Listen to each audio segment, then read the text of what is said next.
कैरी ही अशी वस्तू आहे ना, कितीही खा, मन काही भरतच नाही. तुमचंही असंच आहे का? कमेंटमध्ये नक्की सांगा.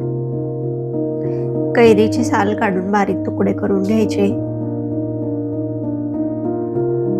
त्यामध्ये चमचाभर गूळ, चमचाभर भाजलेल्या शेंगदाण्याचं कूट ऍड करायचं.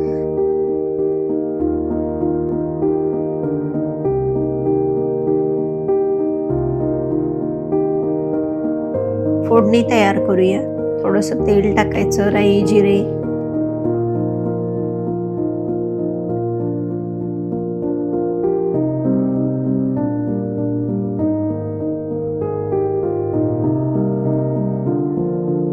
एक बारीक चिरलेली हिरवी मिरची.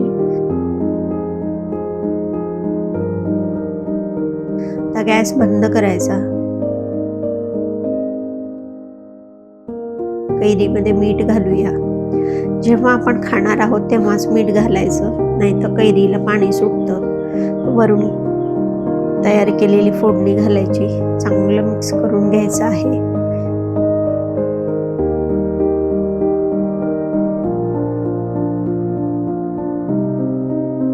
सजावटीसाठी वरून थोडंसं लाल तिखट भुरभुरायचं आणि बारीक कापलेली कोथिंबीर. खमंग कैरी तयार आहे.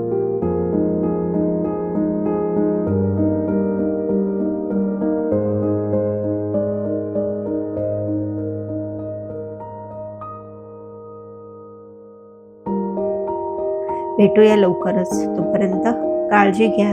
घरच्यांसोबत स्वतःचीही.